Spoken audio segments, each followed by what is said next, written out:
Mise à flot de deux nouvelles barges des établissements Mali-Lanzenzé Communication construites sur financement du Fonds de promotion de l'industrie. Un financement inscrit dans le cadre de la promotion des chaînes de valeur pour la facilitation des opérations commerciales et la viabilisation de projets à l'intérieur du pays, à l'instar de l'évacuation des produits agricoles vers le centre de consommation. Le processus de libéralisation du secteur des assurances est effectivement en marche en République démocratique du Congo.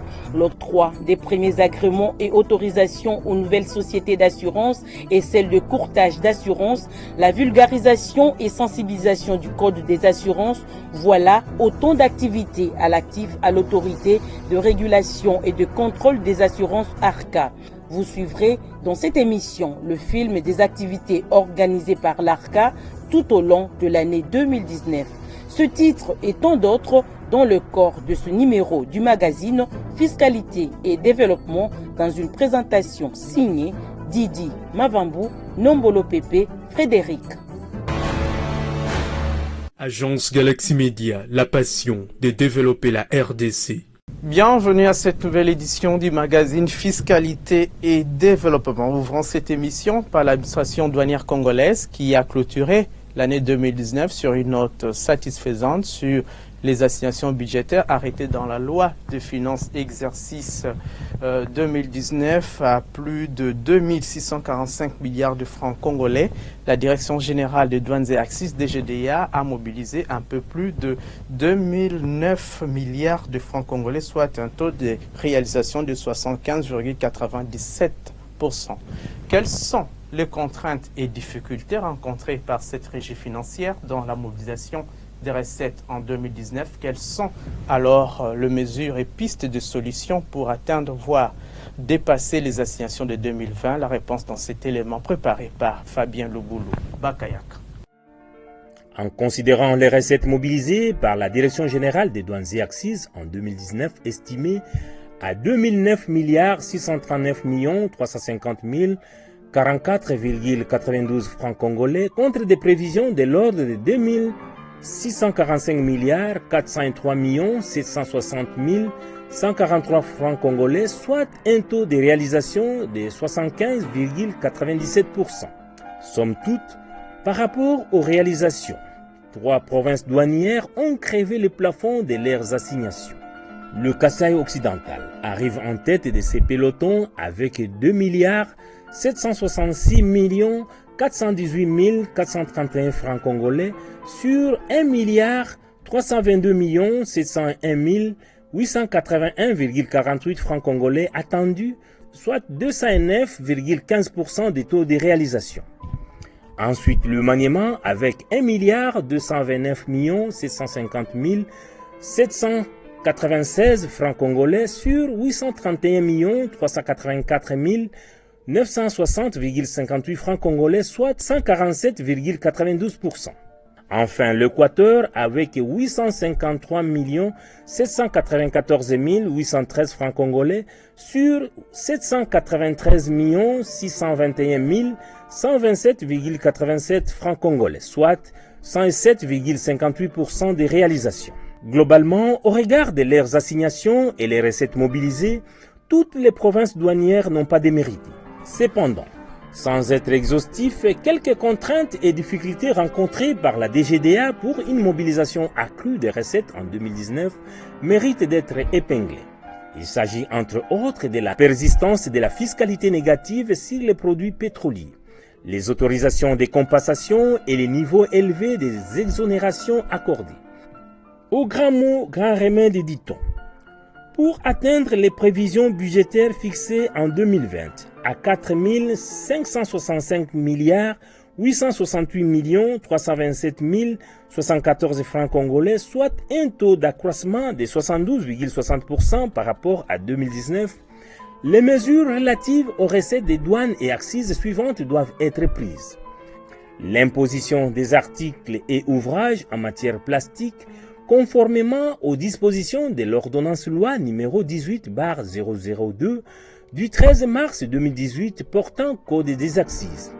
L'imposition des véhicules automobiles au taux de 10%, contrairement au taux de 5% prévu par les dispositions de l'ordonnance loi précitée. La comptabilisation dans la loi des finances au titre des recettes et dépenses du stock de sécurité émergeant dans la structure des prix des produits pétroliers. Le marquage et la traçabilité des produits soumis aux droits d'accise. Le renforcement du dispositif de la lutte contre la fraude et notamment par la poursuite de l'implantation et de l'informatisation des bureaux des douanes dans tous les postes à travers les territoires en vue d'en assurer la couverture nationale. La suppression de l'octroi des exonérations dérogatoires et celles accordées au gouvernement et aux institutions étatiques. Le respect strict de l'ordre opérationnel. Et puis les cadres et agents de la Direction générale des recettes administratives, domaniales, judiciaires et des participations DGRAD et les responsables des différents services d'assiette se sont retrouvés le 8 et 9 janvier dernier au centre Bethany de la Gombe à Kinshasa pour réfléchir à haute voix sur les stratégies à mettre en place en vue d'atteindre, voire dépasser les assignations budgétaires de 2020 fixées par le gouvernement central. 2834,7 milliards de francs congolais, soit un peu plus de 2 milliards de dollars américains à mobiliser par la cadette des régies financières dans le cadre de l'exécution de la loi de finances 2020. Je vous convie à suivre un extrait de l'intervention du directeur général adjoint de la DGRAD, Emmanuel Bokoso, qui a mis un accent particulier sur le respect strict des grandes décisions issues de ces assises. On l'écoute au micro de Geneviève Bizegeli Katengesia.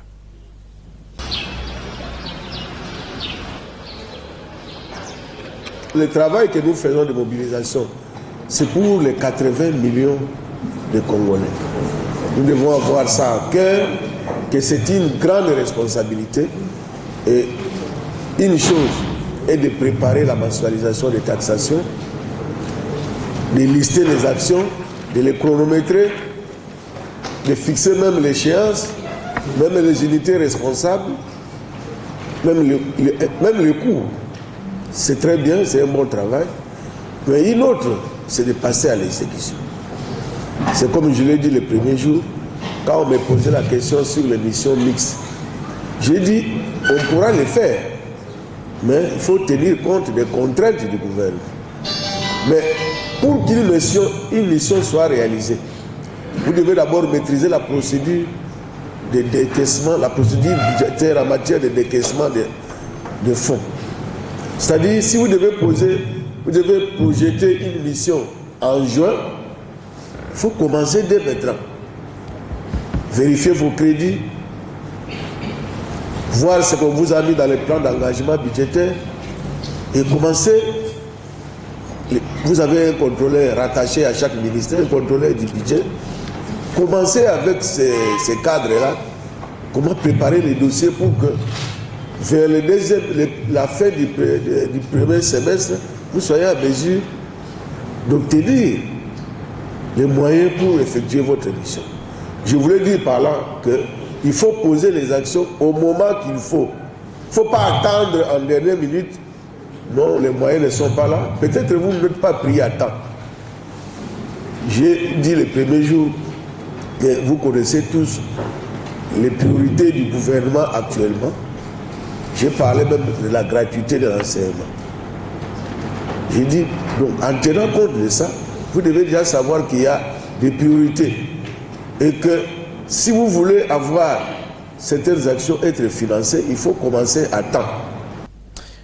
Comme vous venez de vous en rendre compte dans ce reportage, l'impôt s'impose, nul ne peut s'en soustraire. Le syndicat de fonctionnaires a l'obligation de sensibiliser ses membres pour qu'ils puissent se conformer à la loi, notamment en ce qui concerne la retenue à la source des 15% de l'IPER sur les salaires, primes et autres avantages financiers accordés aux fonctionnaires de l'État. Jérôme Sekana Penepapa condamne tout ce qui appelle à la désobéissance civile en cette matière et exhorte la Direction générale des impôts DGI à changer sa politique communicationnelle. On l'écoute au micro de Ruben Mayoni Ntiakiyunga.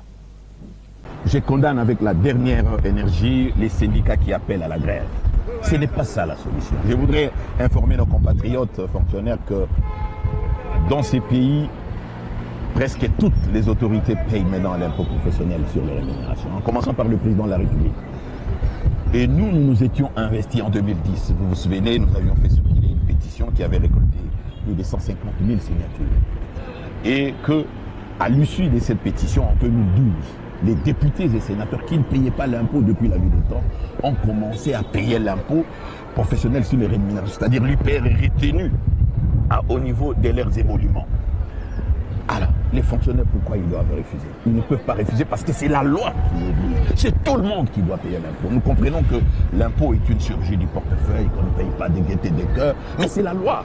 On ne peut pas prétendre mobiliser un budget de 11 milliards de dollars américains si les uns payent l'impôt et les autres ne payent pas. Donc, nous osons croire que tout le monde va mettre la main à la poche.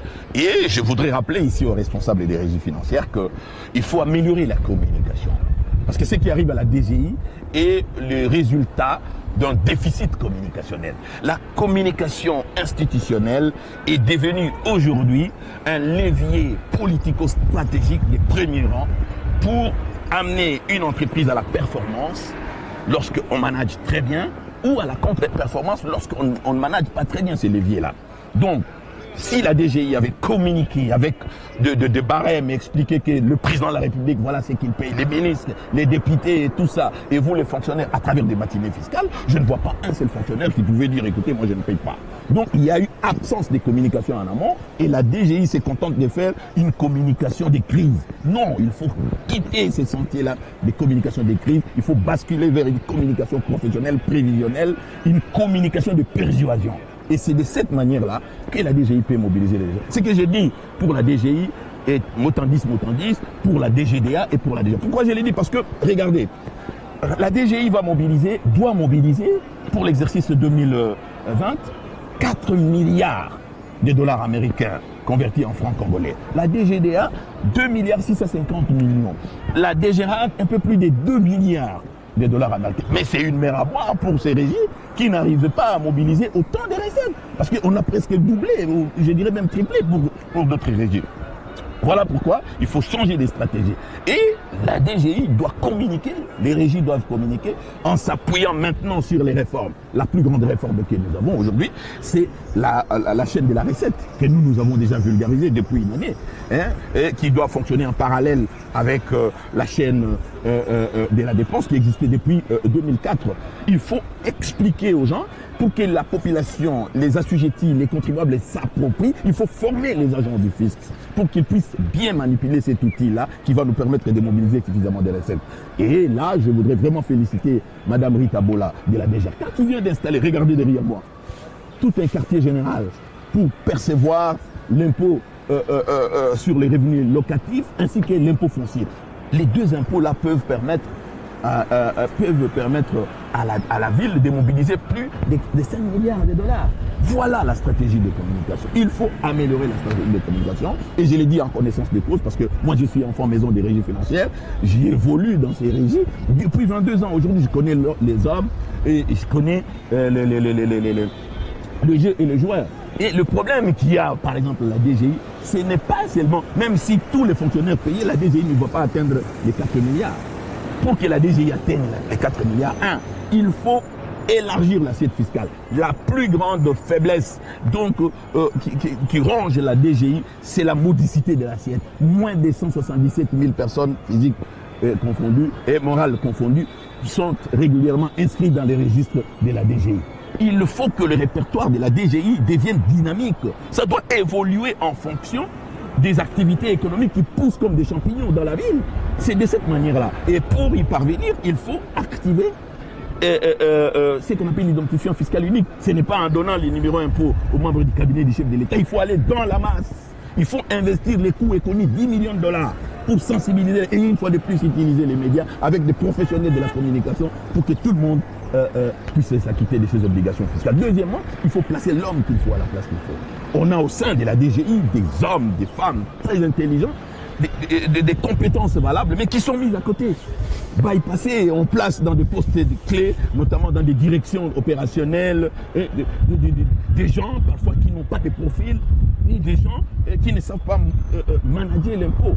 Donc il faut arriver à mettre l'homme qu'il faut à la place qu'il faut. S'il faut même organiser des concours quant à ceux, il faut le faire. Voilà le message que je voulais transmettre. Je vous remercie. Installation du bureau définitif de l'Ordre national des experts comptables de la RDC ONEC. La cérémonie a eu lieu le 14 janvier au Pullman Hotel sous la coordination du comité d'orientation de la réforme des finances publiques COREF en partenariat avec la Banque mondiale dans le cadre du projet Profit Congo. Geneviève Mizegele Katengezia, Fanfan Makitu Doma. Reportage. C'est une journée spéciale pour la profession comptable à RDC qui, depuis plusieurs années, a été coordonnée par des organisations socio-professionnelles étrangères. Aujourd'hui, avec l'appui de la Banque mondiale et de la Banque africaine de développement BAD, relayé par les comités d'orientation de la réforme des finances publiques COREF, le bureau définitif de l'Ordre des experts comptables congolais vient d'être installé. Ce bureau est constitué d'une équipe chapeautée par un président élu pour un mandat de 3 ans, renouvelable une fois. Le président du bureau a pour mission l'harmonisation des comptabilités des entreprises en conformité avec les normes comptables OHADA. Le président élu devra monter autour de lui un corps de professionnels qui accompagneront désormais les opérateurs économiques dans leur reddition des comptes. Aujourd'hui, c'est une journée spéciale pour la profession comptable en RDC, pour la simple raison que nous avons évolué dans ce pays depuis l'indépendance, avec les organisations étrangères qui ont coordonné la comptabilité dans ce pays. Et en 1976, avec le concours de professeur Kinzonzi, le président du Conseil permanent de la comptabilité au Congo, à l'époque secrétaire général, c'est qu'il eut l'organisation de la comptabilité au Congo avec la mise en place du plan comptable général congolais.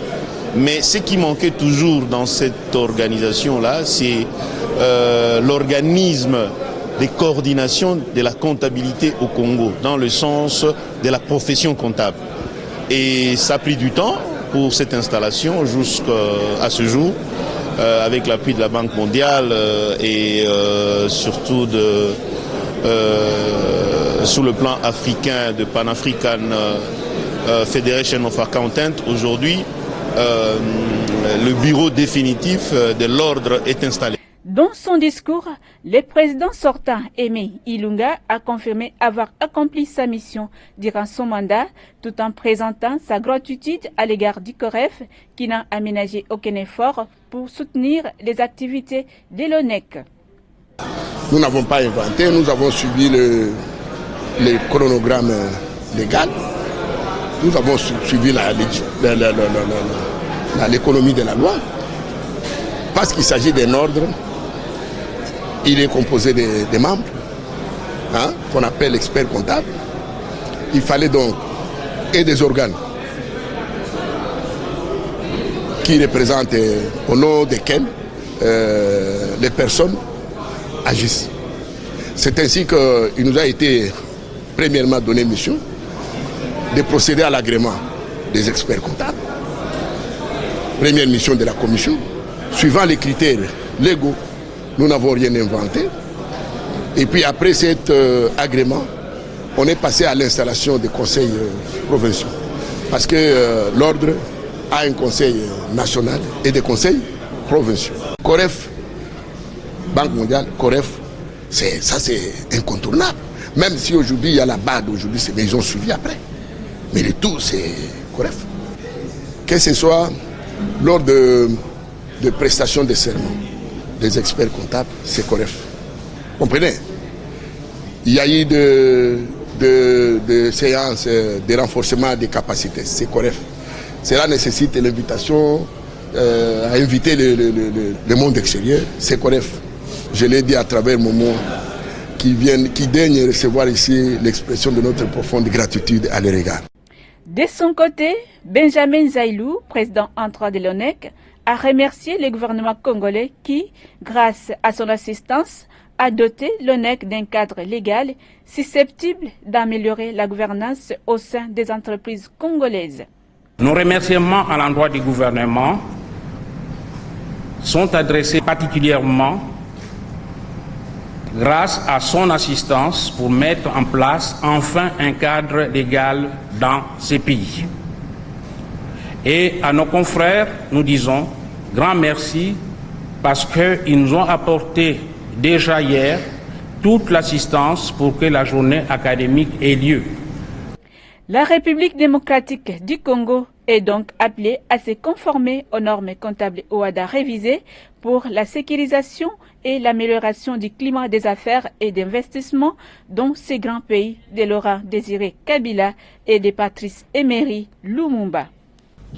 Une délégation du Fonds de promotion de l'industrie FPI, conduite par son directeur général adjoint Boniface Kassembe, a assisté à la mise à flot mercredi 15 janvier dernier au port de Massavko, ici à Kinshasa, de 2 nouvelles barges construites sur financement FPI à hauteur d'$1 million américains. Ces engins flottants vont permettre à la population de l'intérieur du pays d'évacuer les produits agricoles vers les centres de consommation. Philo Unkanye Bapeke, Fanfama Kitudoma.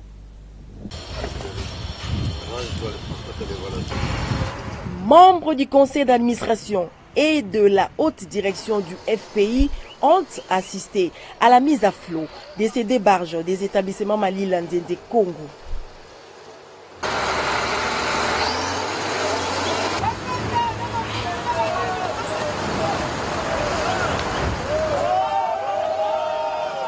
$1 million américains du FPI ont été utiles pour construire ces 2 barges dont la capacité est de transporter 600 tonnes de marchandises. Monsieur Tadé Moutouaré Bignogno, directeur des supervisions du FPI, s'est dit satisfait de l'évolution de ces projets qui contribuent au développement économique du pays par l'évacuation des différents produits vers les centres de consommation. Nous sommes très satisfaits du fait que les promoteurs, pratiquement tout ce qu'on a entendu avec lui, il vient de le réaliser, ou il est en voie de le réaliser, c'est ce que je peux dire. Vous avez vu ce matin, on a fait glisser la 2e barge. La première que nous avons vue la semaine passée, elle est déjà ici en train d'être chargée. Ce qui nous rassure déjà que même les 2 autres qui viennent, ce sera bientôt sur le fleuve. Ça nous rassure déjà que nous avons affaire à un promoteur sérieux qui se connaît dans le domaine et qui rassure déjà sur le remboursement du prêt qui lui a été consenti.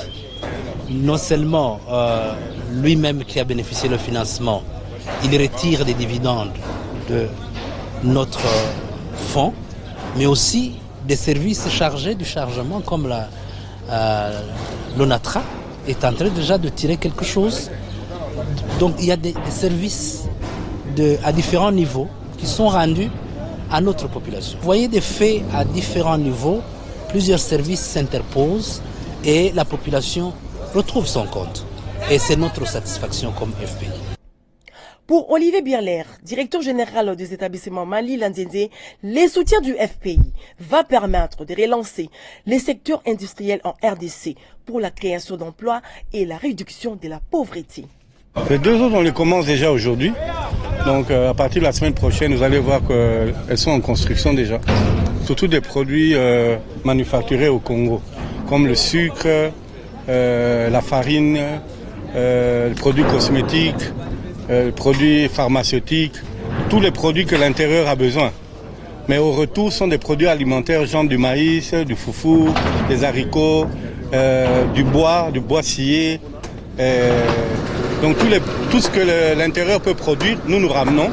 Et tout ce qui est produit à Kinshasa, nous envoyons là-bas. J'ai été impressionné par le FPI parce que c'est une institution très sérieuse. D'abord, la façon dont ils ont traité le dossier, la façon où le dossier a évolué. Je n'ai jamais vu quelqu'un qui est venu me demander quoi que ce soit. Jusqu'au moment où j'ai été crédité de l'argent, je n'ai jamais été tracassé par qui que ce soit. Et vous savez, chez nous, au Congo, il y a souvent ce genre de problème-là. Donc j'ai eu l'argent pratiquement 45 jours, sans la moindre tracasserie, sans la moindre commission ni quoi que ce soit. C'est inimaginable. Donc vraiment, félicitations à la direction du FPI et que Baoumela, comme on dit, Baoumela. Ici est de signaler que la nature du projet concerne le renforcement des capacités dans les transports fluvial sur l'axe Kinshasa-Kisangani et sur d'autres voies navigables du fleuve Congo et ses affluents.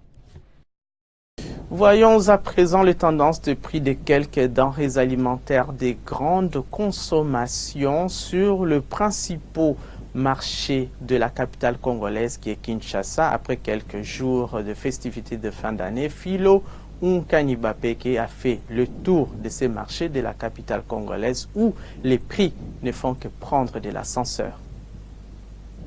Concernant les poulets, le prix d'un carton de poids 12 a connu une hausse. Il est passé de 75 000 francs congolais à 75 500 francs congolais, soit une hausse de 500 francs congolais. Nous sommes au marché de la Liberté, dans la commune de Massina. 76 200 francs congolais, c'est le prix de ces mêmes produits au marché central dans la commune de Lagombe. Au marché Zigida, dans la commune de Kinshasa, un carton de poulet poids 12 qui coûtait 76 000 francs congolais se vend actuellement à 76 600 francs congolais.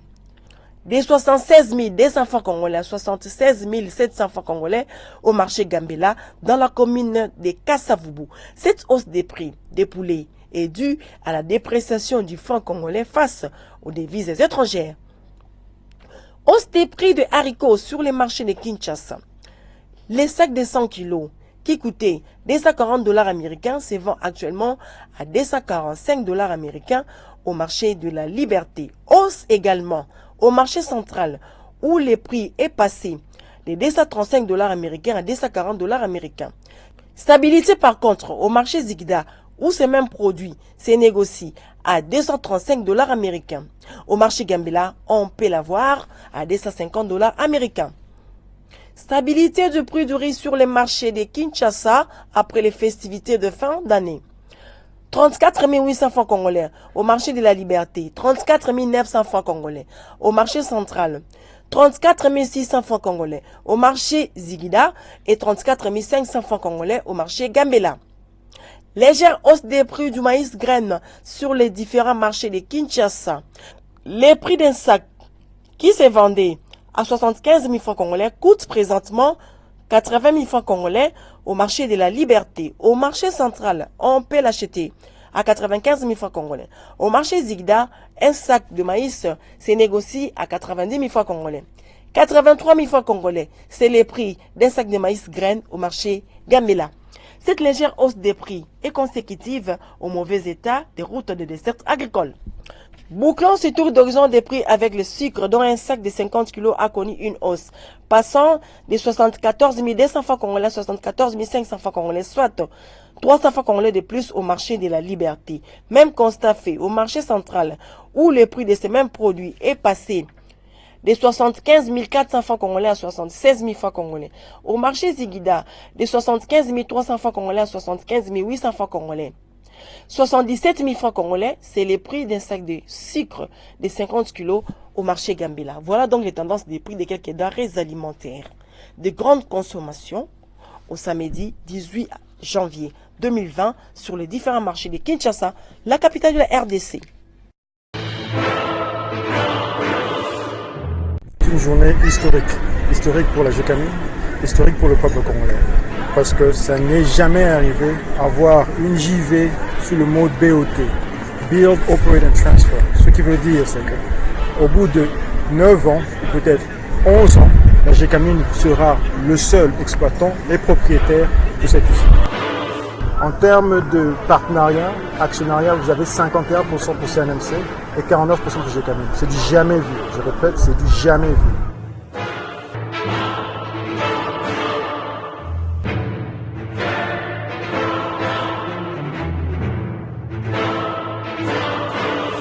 Terminons cette émission avec l'autorité de régulation et de contrôle des assurances ARCA qui a réalisé en 2019 un travail titanesque, surtout dans la mise en œuvre de l'effectivité du processus de libéralisation du secteur des assurances en RDC. Je vous propose de suivre la rétrospective des activités de l'ARCA réalisées en 2019, commentée par Michel Wangilo Kwangiwa dans une réalisation de Guilain Mouzembe de Gonzac.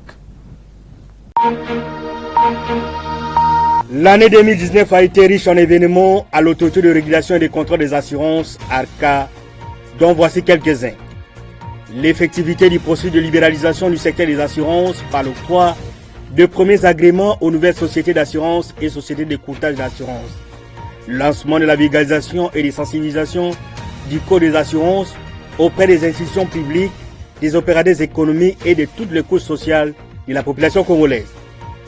Sans oublier les descentes sur le terrain auprès des sociétés nouvellement agréées pour se rendre compte de l'effectivité de la libéralisation du marché des assurances en République démocratique du Congo et du respect des engagements pris par ces sociétés. En voici la chronologie des principaux événements. 2019 s'ouvre sous un chapeau de roue à l'autorité de régulation et de contrôle des assurances ARCA. Une grande annonce que le pays et ses partenaires attendaient depuis 50 ans, la libéralisation effective du marché des assurances en République démocratique du Congo qui consacre la fin du monopole d'État qui détenait jusque-là la Société nationale d'assurance SONAS depuis 1967. L'annonce d'agrément des 6 nouveaux opérateurs du secteur, dont 4 sociétés d'assurance et 2 sociétés de courtage d'assurance, est faite jeudi 28 mars 2019 par le directeur général ad intérim de l'ARCA, Alain Kaninda, au cours d'un point de presse auquel la presse nationale et internationale est invitée pour immortaliser l'événement. Ce qui était un rêve il y a un demi-siècle devient une réalité en 2019. Les 4 sociétés sont Activa Assurance RDC, qui est dans la branche non-vie, Raosur SA, qui est également dans la branche non-vie, la Société financière d'assurance Congo SA, SFA en sigle, qui est également dans la branche non-vie. La 4e société est la Raosur Life SA, qui, comme sa dénomination l'indique, est dans la branche vie. Concernant les sociétés de courtage, nous avons 2 sociétés qui ont reçu leur autorisation de l'ARCA.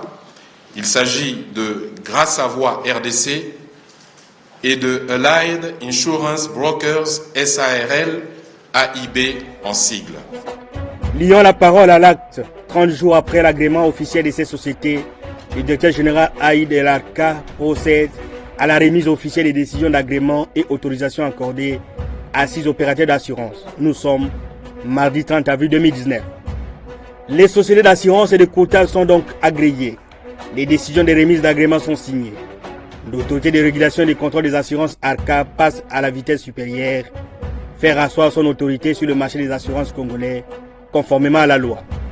Les analystes et contrôleurs, avec à leur tête les DGAI Alain Kaninda, prêtent serment en qualité d'officier de police judiciaire à compétence restreinte devant le procureur de la République du ressort. Nous sommes le 11 mai 2019. Je jure obéissance à la Constitution et aux lois de la République démocratique du Congo, de remplir fidèlement les fonctions qui me sont confiées et d'en rendre loyalement compte à l'officier du ministère public. Je prends acte de votre prestation de serment en qualité d'officier de police judiciaire en compétence restreinte. Leur mission, réprimer toutes sortes d'infractions prévues et sanctionnées par les codes des assurances. Le 22 mai 2019, le patron de l'ARCA participe à la semaine de la bonne gouvernance avec comme thème principal le rôle des cadres dans la bonne gouvernance. Alain Kaninda profite de cette tribune pour décrire le fonctionnement de son institution, les différents organes institués par les mesures d'application du code des assurances, les taux dans l'objectif de la bonne gouvernance et la transparence. À la même période, les DGAI de l'ARCA participent aux journées portes ouvertes organisées par l'ANAPI, Agence nationale pour la promotion des investissements, sur la présentation des réformes initiées par l'État congolais dans le cadre de l'amélioration du climat des affaires en RDC. Vers la fin du mois de mai 2019, Alec Kanida reçoit le nouveau staff dirigeant de la SONAS nommé par l'ordonnance présidentielle pour une séance de travail. Lucien Ekofo et son adjoint sont informés sur les rôles que doit jouer désormais la SONAS dans le marché des assurances libéralisé. Les 6 et 7 juin 2019, le directeur général AI de l'ARCA tient une réunion marathon avec les principaux responsables des sociétés de courtage d'assurance. Les échanges tournent autour du travail qui doit se faire sur le terrain par ces sociétés au regard du code des assurances. Pendant la même période, le patron de l'ARCA reçoit une délégation du COMESA, marché commun pour l'Afrique de l'Est et Australie. Les responsables de cet organe politique de la sous-région sont édifiés sur la libéralisation du secteur des assurances en RD Congo. Début juillet, les responsables de l'Association congolaise des banques ACB sont édifiés par Alec Kanida sur la libéralisation du marché des assurances et son impact sur l'économie du pays lors d'une séance de travail. L'ACB est sollicité pour la réussite de cette réforme, secteur bancaire et celui des assurances étant inséparables. Quelques jours plus tard s'ouvre au Kempinski Fleuve Congo Hotel la première édition du Forum de l'emploi et de la formation continue. Le directeur général AI de l'ARCA parle de l'apport de la libéralisation du secteur des assurances en RD Congo dans la création des emplois et la réduction de la pauvreté. Il en profite pour prodiguer quelques conseils aux jeunes qui se lancent dans le marché de l'emploi. Lorsque moi je recrute, lorsque je recherche une compétence, je suis dans la position du demandeur. Donc je suis demandeur. Et ce que j'attends, c'est de voir en face de moi quelqu'un qui offre une compétence, une capacité, une expertise, une intelligence. Donc je voudrais dire aussi encourager nos amis qui sont sur le marché de l'emploi de se dire qu'ils ont un atout.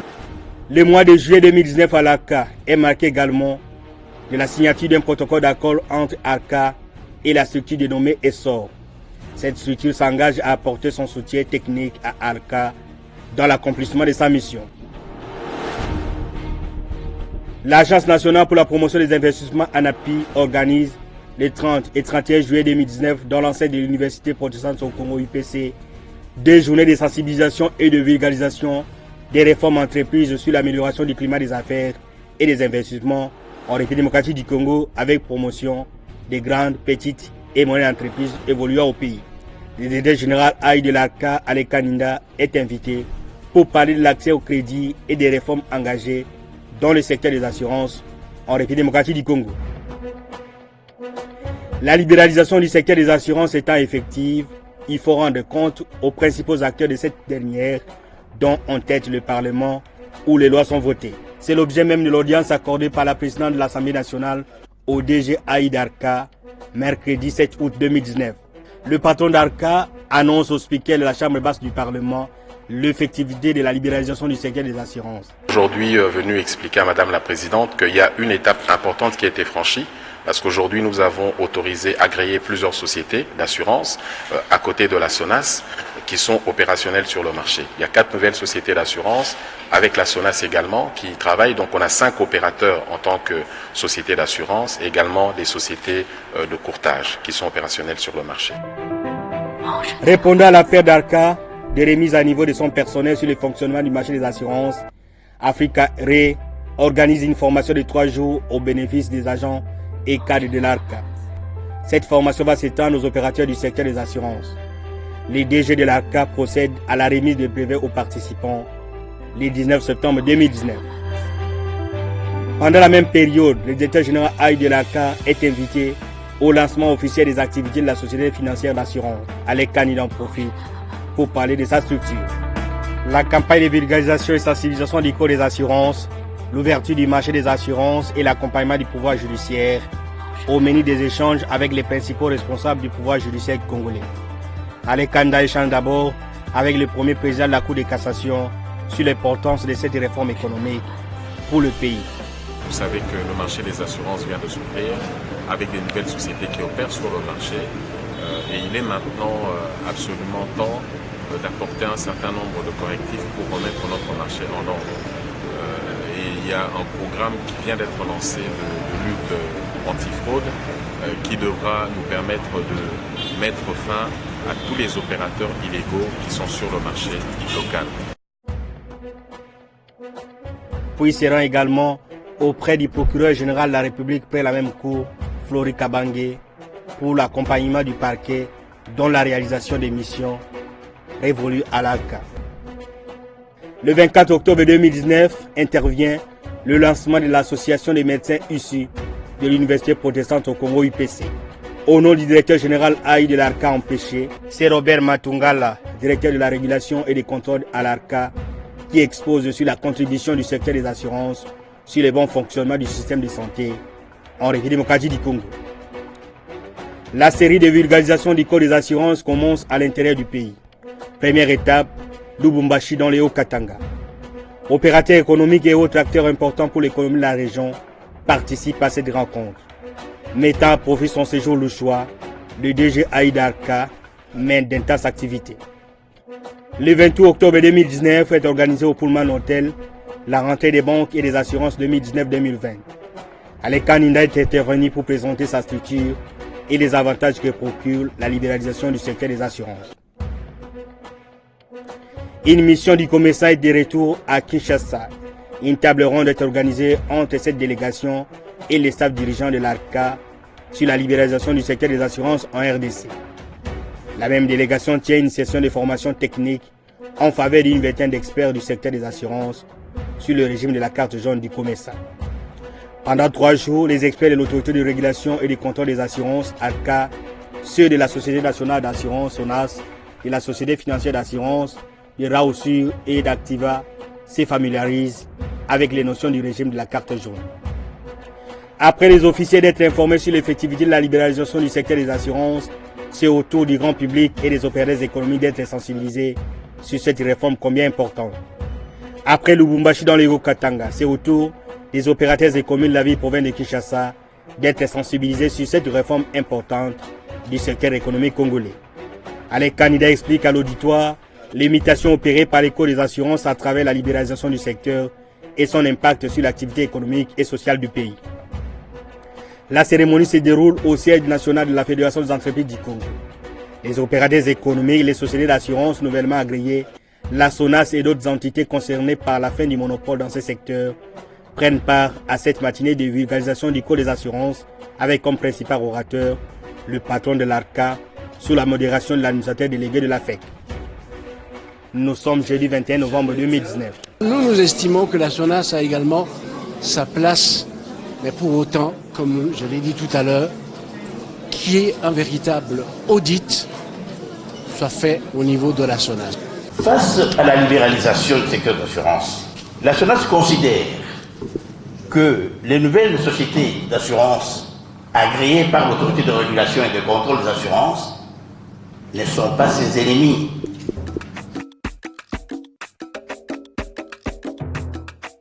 Une chose est d'agréer les sociétés d'assurance, une autre est de s'assurer sur leur bon fonctionnement sur le terrain. C'est pourquoi le DG AI de l'ARCA opte pour une politique de sensibilisation du code des assurances.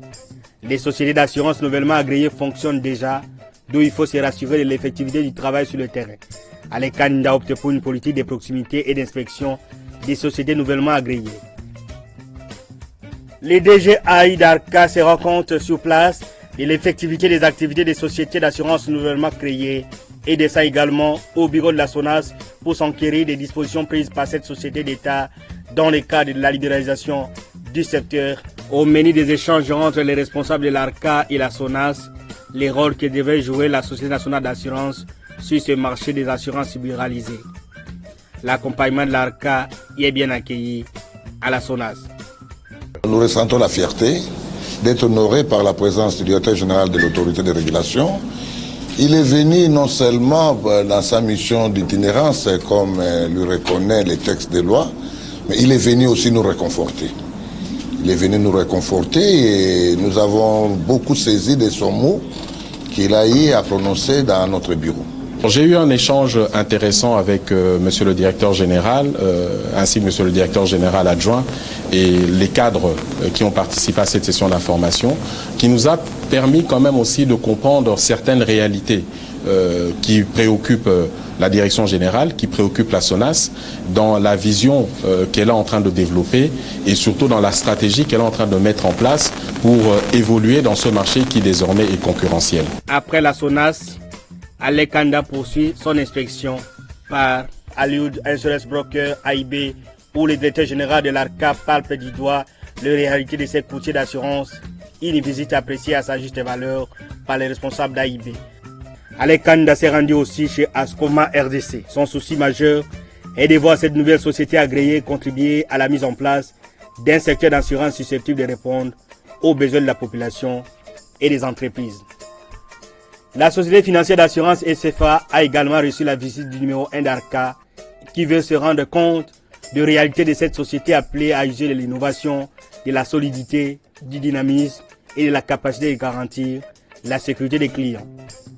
Chez Activa Assurance, Alec Kanda a repris le même exercice pour avoir des assurances de cette société appelée à assurer une protection et une couverture flexible et personnalisable contre différents types de risques. Toujours à la même période, le DGI de l'ARCA se rend une fois de plus dans le Grand Katanga, plus précisément à Kolwezi, où il est invité au forum sur les investissements. Le patron d'ARCA expose sur la libéralisation du secteur des assurances en République démocratique du Congo. Durant son séjour dans le chef-lieu de Lualaba, Alec Kanda en profite pour mener d'intenses activités sur place. Passage en revue des exigences du cadre réglementaire, mise en œuvre de la synergie entre les secteurs bancaires et celui des assurances, développement économique et amélioration du climat des affaires. Quels sont les objectifs visés dans l'échange et partage d'informations tenu jeudi 19 décembre 2019 par l'autorité de régulation et de contrôle des assurances ARCA avec le plus haut représentant de la Banque centrale du Congo.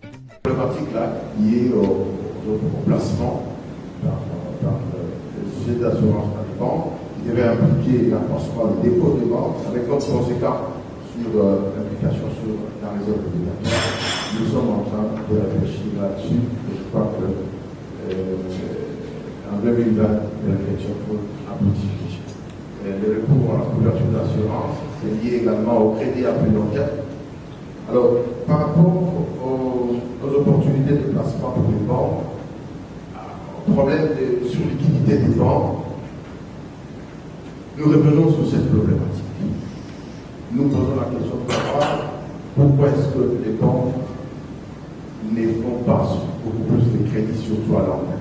Les directeurs généraux des banques commerciales, des sociétés d'assurance participent à cet atelier organisé en partenariat avec le programme ESSOR financé par la coopération britannique.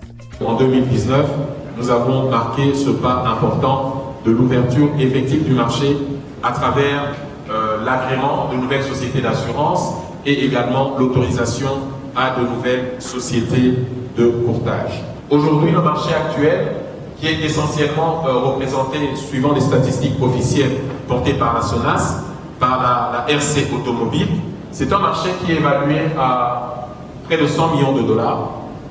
Mais nous avons conscience que le marché aujourd'hui réel est plutôt aux alentours de 800 millions de dollars. J'insiste toujours sur ce marché réel parce que nous pensons que ce marché, c'est le marché qui existe aujourd'hui.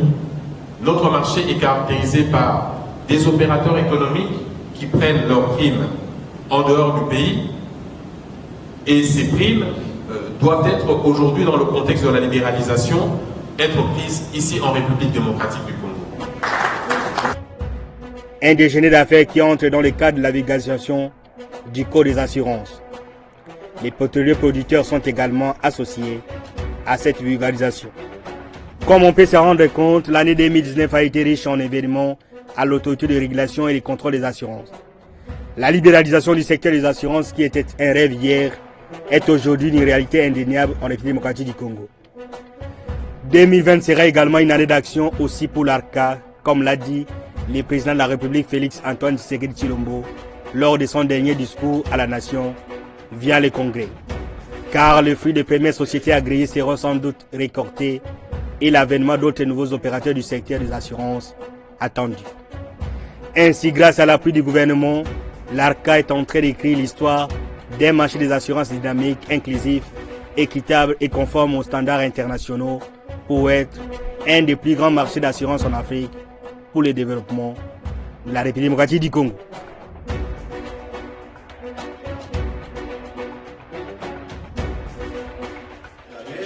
Merci de nous avoir suivis à Matadi, Boma et Mwanda. Nous sommes dans le Congo central. Merci également à l'équipe qui a concouru à la réalisation de cette émission. Excellente suite de programme sur cette chaîne.